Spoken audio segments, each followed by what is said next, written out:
Welcome back to the Appraisd podcast, Navigating Performance Management, your compass for HR success. And in today's episode, we will be discussing one of my favorite topics, accidental managers.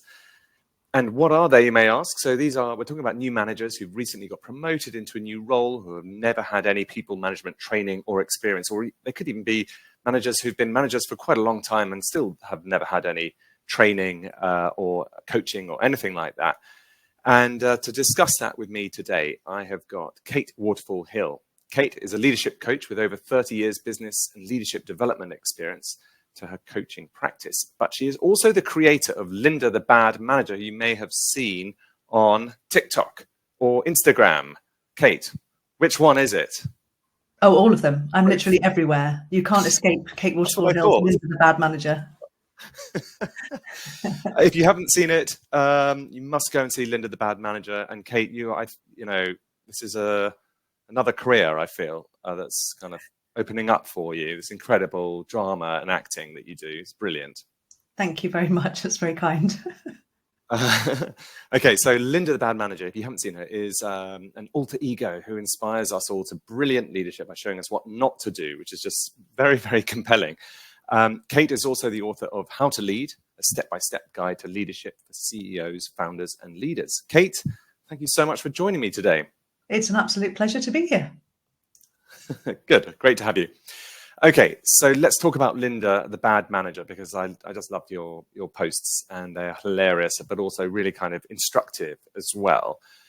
And my first question when I look at these is she an example of an accidental manager? Or is she a sort of purposeful manager, but who just isn't any good? I think she's a bit of both, actually. And to be fair, some of the videos are her being, absolutely dreadful, almost on purpose by design. She's actually trying to undermine other people for her own benefit. And other times she's just making mistakes that, we often do. All of us can fall into the traps of forgetting to make time for our people, or not actually listening to others, thinking we have to have all the answers ourselves, and those sorts of things. So she's a tiny bit accidental in that she got to her position largely through just being there and not going away. She got there because she's friends with the boss, friendly with the boss. I don't think she's so much friends with him.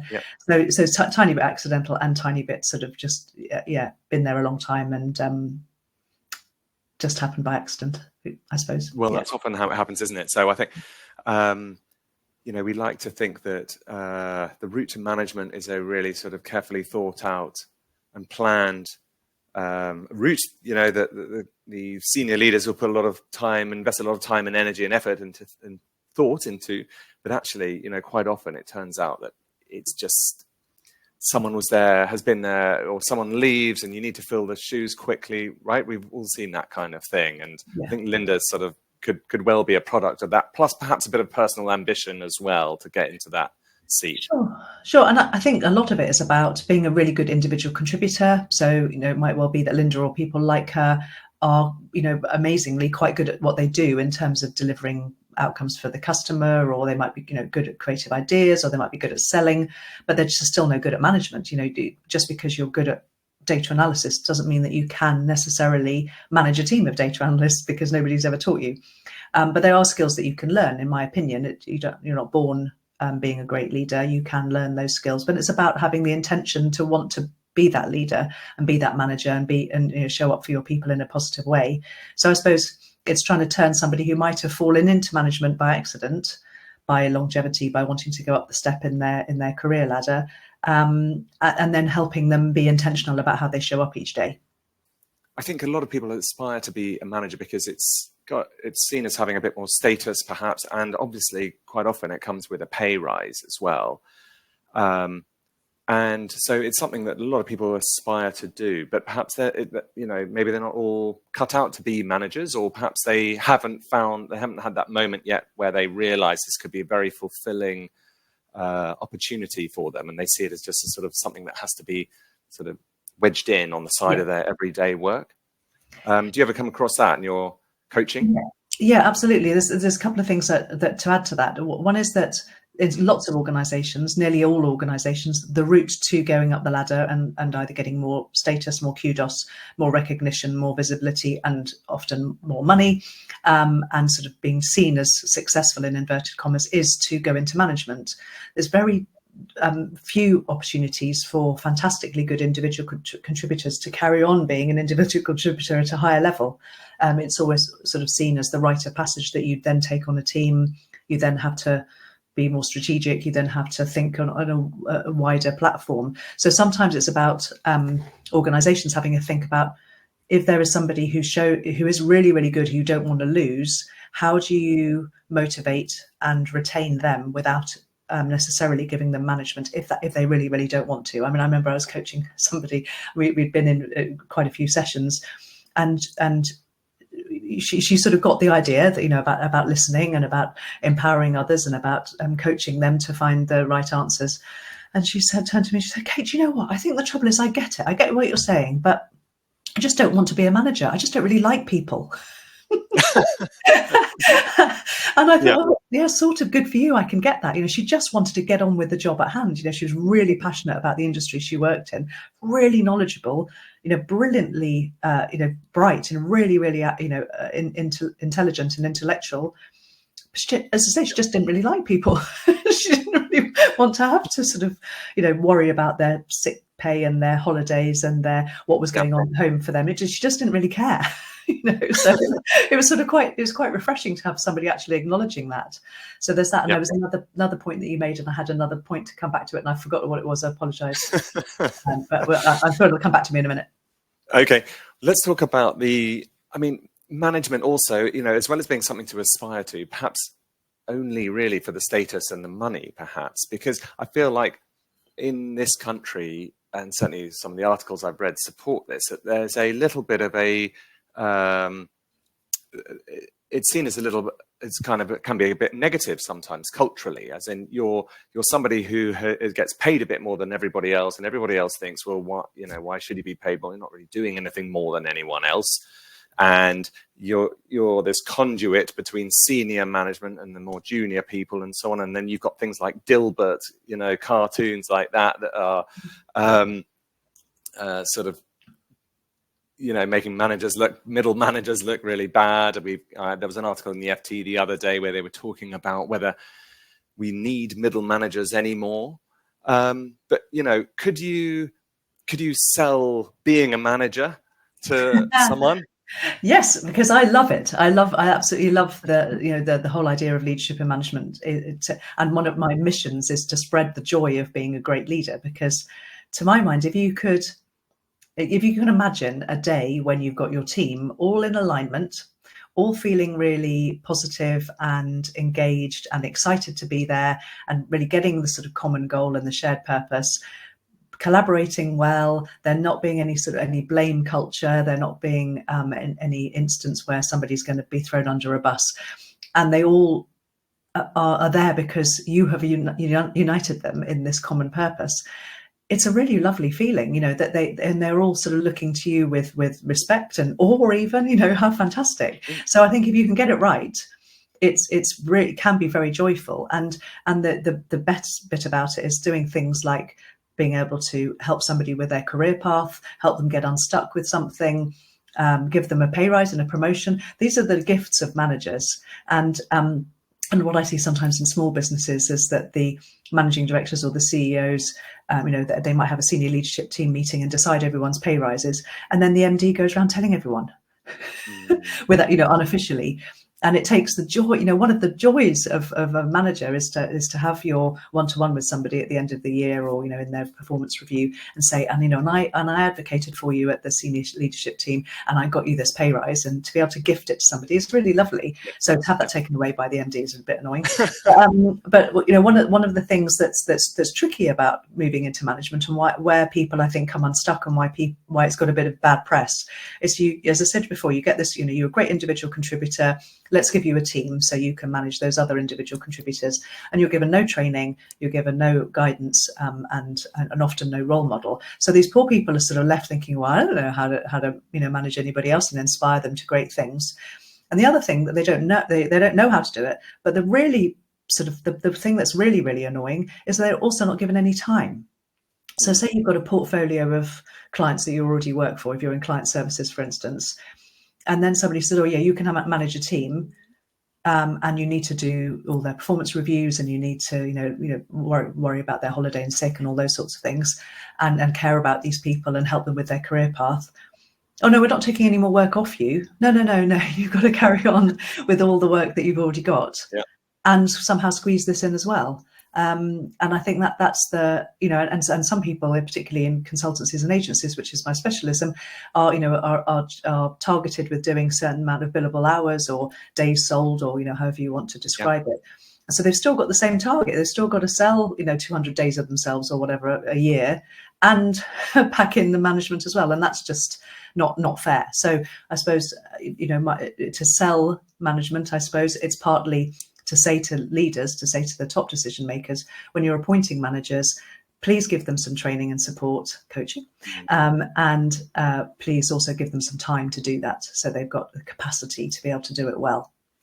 Absolutely. And what is it that's stopping organizations from doing this, do you think? Is it just budget constraints, or is it perceived lack of ROI on investing the money in training or coaching or something like that? Or is it perhaps that they think, maybe they'll just be fine without it, they can just sort of copy what I do? Yeah, I think some of it, I think, is a bit old school. I never got any coaching or training. What a load of mumbo jumbo. Who needs that? Just work it out. But the tricky thing, as I said before, a lot of my clients are agencies and consultancies, so I do a lot of work with CEO founders. And a lot of them have decided to start up a business like you did, and nobody taught them. And so they think to themselves, well, nobody taught me, so why do I need to teach my team? But employees, by their very nature, are different from entrepreneurs. And entrepreneurs are have a different mindset, but also they have an innate love of the business because they created it in the first place. And as much as you might want your employees to be passionate about their role, in the end, it is a role. It's not a life. Whereas for the entrepreneur, often it is the life, as you will know. It is, yeah. Yeah. Okay, so I would love to hear about some of your thoughts on the different sort of interventions, I guess you could call them, things that you can do to get somebody from never having managed anybody to management proficiency or even excellence. There's a lot on offer. There's everything from coaching through to sending them off on a training course or mentoring, coaching. I don't know. Have you got any views on what you think works particularly well? I'm guessing that you have, given you offer some of these. But I would love to hear why the different things that you provide and have seen, why you think they're effective. Yeah. Okay. So as you said, there's everyone can do something, and I think it's partly to do with the intentionality. So if you get up in the morning and just think, I'm just going to go to work, I'm just going to get through the day, and I'm just going to get out the other side and hope it's fine, and I'm going to slump into the sofa on a Friday and play a computer game or watch Netflix or whatever, and that's the end of that, and then do it all over again on Monday, you're not going to make any change. So the first thing is to acknowledge a need for change if you want to, but it's got to come from within. So somebody sending you on a course is not going to do it. You've got to really decide that you want this, to be, as I said before, as an intentional rather than accidental leader. And to be an intentional leader, it takes a little bit of time, and it doesn't take loads, but it just takes a little bit of thought, preferably every day, 10 minutes maybe in the morning, to say, what are my top 3 priorities today? What's really going to make a difference to me, my team, the organization? How am I going to show up in a way that makes that happen? It might not be that you have to do it yourself. Hopefully you've worked out how to delegate. If you haven't, then learn. But to make sure you're really focused on the priorities of the important things, not necessarily the urgent. So, the Eisenhower matrix of time management, looking at important versus urgent, making sure you're focused on the important stuff, even if it's not urgent, that moves the dial. So having an intention, and some of that's going to be about, as I say, literally 10 minutes every morning, which is what I do, is to, what's my daily big 3? I use a planner, and I literally, what have I got to achieve today that I'm going to feel pleased about when I get to the end of the day because I've done them, as well as all the emails and the meetings and everything else that goes with it. So it's a bit of intentionality. But then, in terms of learning how to do it, there are great books out there. There's one called How to Lead, but there are lots of other great leadership books. There are some fantastic podcasts. There will be mine coming up soon, out in later in October. There are lots of ways that you can pick up hints and tips and ideas. There are also obviously courses you can go on. My personal belief about going on a course, a day release or even a week-long course, is that you come back with a sort of sugar rush of ideas. Oh, I could do this, I could do that. And then 2 weeks later, you're back to your old self. And what you really need is a mindset shift. And, obviously my personal belief is that the way you get a mindset shift is by doing a more sustained transformational change through either a group coaching or a one-to-one coaching program. But I'm not here to sell my stuff, but that's my own personal view. So the first step is going to just be mindful, I suppose. Be mindful of the effect that you have on other people, your tone and your language, your approach, what's important, what's going to make a difference, and giving people time. But some of that might be that you have to go and campaign to your higher ups, if you're not the owner of the business yourself, to say, I need some time to be a leader. It's not just going to happen on its own. Absolutely. Okay. I'm 100% with you on this sort of little and often approach, that kind of just make a little change every now and then, or, give you a chance to kind of reflect. And the sugar rush of the day-long or week-long training courses is such a good analogy, actually. Because you ask people what they can remember a couple of weeks later, and they're like, I remember one thing.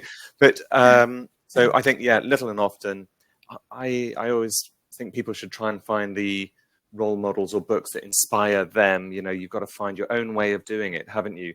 And actually, one thing that I would love to ask you about, which I think it's a really interesting topic and it's really subtle, is the concept of being authentic and bringing your whole self to work. Okay, because it sounds brilliant, right? Because if you can be authentic, then it surely will be easier, and you don't have internal conflict, and you can just be a natural sort of leader.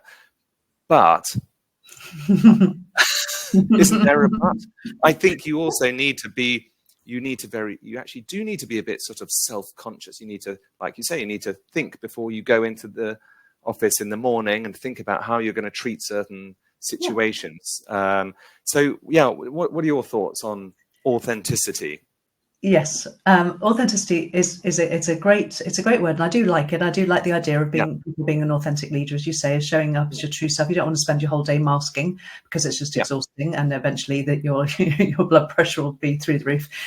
So you do need to be you, but at the same time, the best version of you, and that sounds a bit corny, but the best version of you, so you can bring out the best in others. So my thoughts on it are that it's about self-awareness first. So recognizing where your triggers are, with the sorts of things that either get you, emotional or cross or upset or short-tempered, or that make you go into yourself and stop talking and withdraw from others.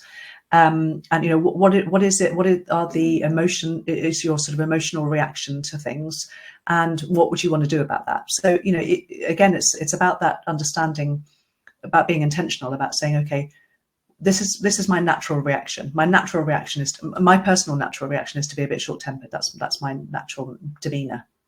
I tend, somebody irritates me or interrupts me, I tend to be a bit snappy. So the way I've worked out why I need to control it. So let's look at the motivation. Why do you want to control that? Because I want the outcome to be good. And I know that if I snap somebody's head off, it tends to break our relationship or certainly damage it. So if I snap somebody's head off, they feel bad, I end up feeling bad. We don't actually get to the outcome we wanted, which was to get the document right, or whatever it is that, I've lost my temper about. Actually, that's not the outcome I wanted. What was the point of me losing my temper? What was the point of me being irrationally cross about that? Actually, the point was that I wanted the outcome to be of a better quality. But how you do that, you could say, oh, well, I'll just do it myself, which isn't a great long-term solution. The better solution is, the outcome is, I need to explain to the other person or talk to the other person about why that outcome might be better, how it might be better, how they could do it, what do they find difficult about it, what's their motivation for doing it, do they get the reason why I'm so fussy about spelling and grammar, for instance, which is my particular thing. And sort of actually get them to be motivated to meet your expectations rather than just be cross about it. So it's about when we talk about conflict being the gap between your expectations and your experience, sometimes it's about making sure you explain your expectations more clearly so people can match your expectations with the experience.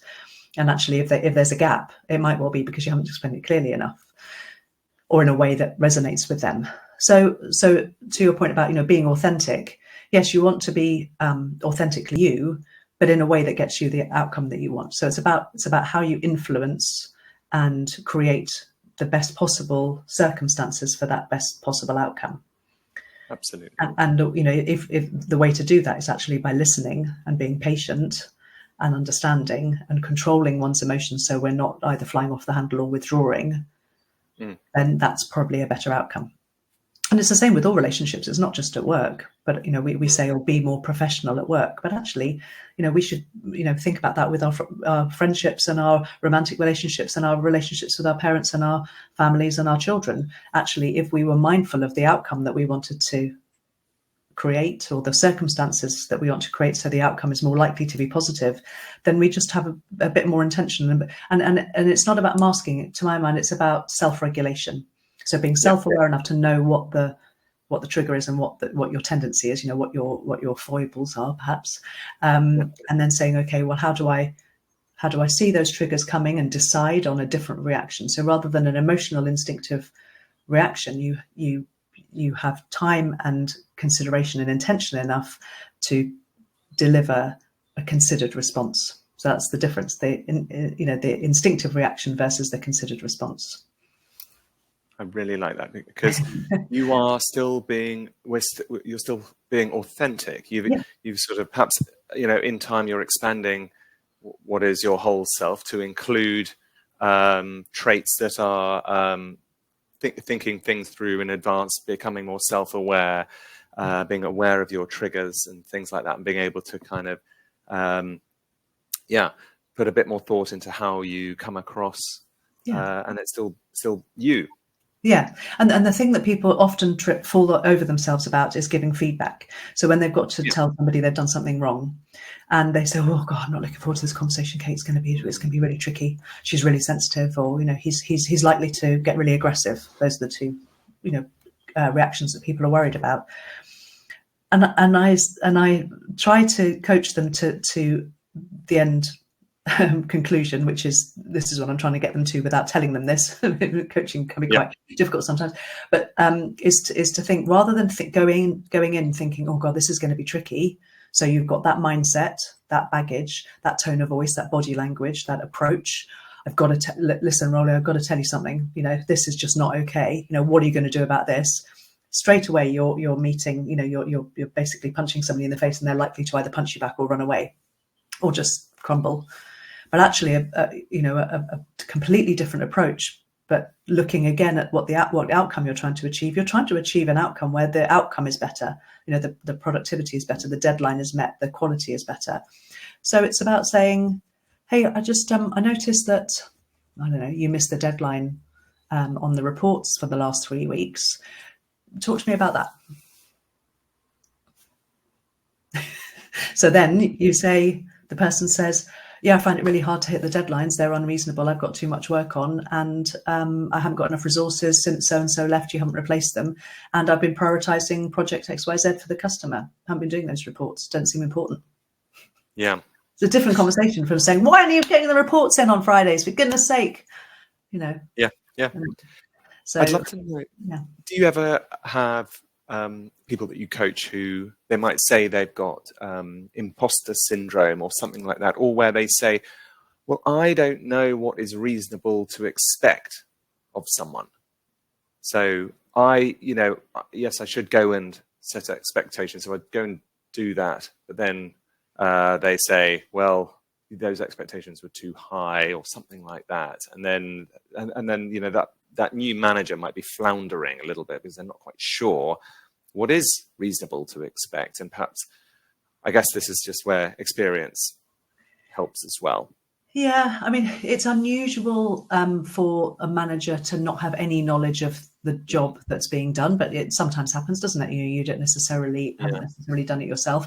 It would be very unusual for it to be this one person being the only person who does that. So you should be able to have some lived experience and also some shared knowledge from the rest of the team. So 3 other people are managing to get through the same workload and you're not. So that hopefully will give you a measure.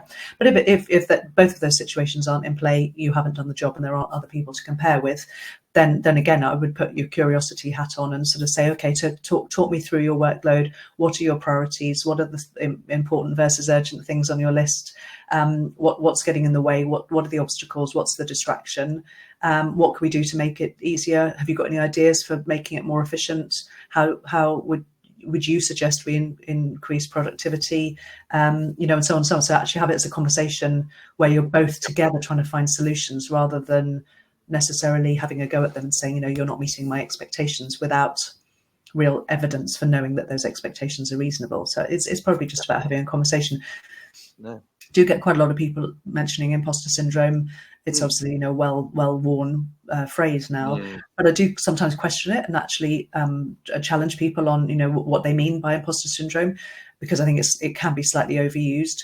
And actually, sometimes people mean there's a confidence gap or there's an experience gap, and it's just I started this new job. I'm a director for the first time. That's a common one, or I'm a head of or whatever the promotion is. I've been promoted to director. I've never done it before, and I see all these other people who've been doing it for 10 years and they're so much more confident than I am, and in the board meetings I don't say much and they're all taking charge and being strategic and I don't know what to do, and I've got imposter syndrome. And I say, well, have you really? Or are you just new in a job? And if you imagine yourself in 10 years time, do you still think you're going to be as inexperienced as you are now? And if you remember what you were like 5 years ago or even a year ago, you've probably changed and grown and developed since then. So imagine where you might be in 12 months time, imagine where you might be in 6 months time, and what would you like to see? What would you notice about yourself in 6 months time? And how are you going to put some clear, tangible next steps of actions to get yourself there? So rather than feeling sort of like you don't have any agency about the fact that you're new in a role, cut yourself some slack. You're new in a role, you'll get there, but actually make a plan and then do it. So sometimes I don't think it is imposter syndrome. I think it's just I'm nervous, and that's okay. Nerves are a red flag, aren't they? To tell us to be mindful. Nerves. When you're told to go and do public speaking, most people are nervous about public speaking. Not everyone, but most people. And your nerves are there to tell you to think about the audience. What do they know already? What do you want them to think, know, see, say, do? What's your key message? Plan a bit, have a funny story, have a great anecdote, have a massive, a lovely image on your slides rather than loads of words. Think about some questions they might ask. It's all about just prepping you for planning. If you didn't get nervous, you'd rock up and go, oh gosh, I've got to give a TED talk for 45 minutes. The point that there's a point to nerves, and so that it's very close to excitement, isn't it? The sensation is very similar. So the idea being that harness the nerves and turn them into excitement. Exactly. I think it's a sign of conscientiousness in a way. You want to what you've got high standards perhaps, and you want to reach them for yourselves. Yes. One thing that you mentioned earlier was one of the kind of group coaching sessions. Just tell me a little bit about that format, because I think it's really innovative, and I can really see how the kind of little and often approach really works. So just tell us about that again. Yeah, so it's called the Leadership Accelerator. I have an intake every month, and it lasts for 12 weeks. So you get the best of both worlds in terms of self-paced learning, video tutorials and workbooks that you can do in your own pace, in your own time, and weekly coaching sessions. So you get a small group community feel. You also get an online portal, a bit like a grown-up version of a Facebook group, but in a private members-only portal, so you can share ideas and things. But the real cream of the program is the weekly coaching sessions, and they're 90 minutes every Tuesday, lunchtime or evening, and the members bring their leadership challenges, and I coach them live on the call. And the beauty of it is that other people chip in too.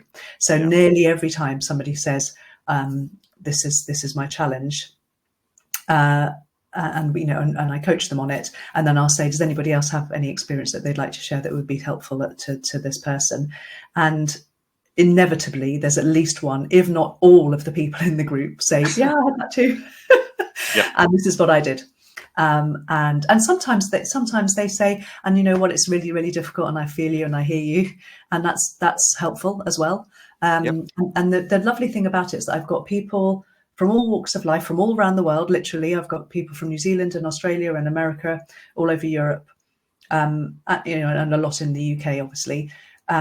And they're all different industries: private sector, public sector. The NHS. I've had big companies.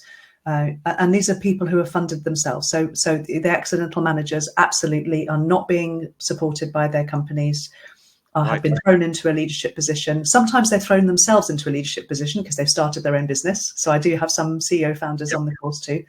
And they, whatever their background, however senior they are in the organization, or sometimes they're aspiring leaders who haven't even got a leadership position yet, but they're wanting to set themselves up to be ready. Often they're new leaders who are finding their way. They find this commonality. Oh yes, I've got somebody who's really tricky in my team. I don't know how to manage. I've got a difficult stakeholder who's looking over my shoulder all the time and criticizing me or not giving me the freedom, and everything in between. And it's really lovely to feel like you've got that shared experience and you're not alone, because quite often it's quite lonely, isn't it, being a leader? You don't feel like you can share that with anyone that you work with. And if you share it with people at home, they're a bit, friends or family, they're a bit like, oh, well, if you don't like it, get another job. It's not necessarily helpful. You want to stay in the job. You just want to be able to navigate it as well as you can. So that's why the group's really nice. Well, that's amazing. And it's a great sign that people are keen to invest their own money in this as well. They see it as a really great long-term investment as well. Yeah.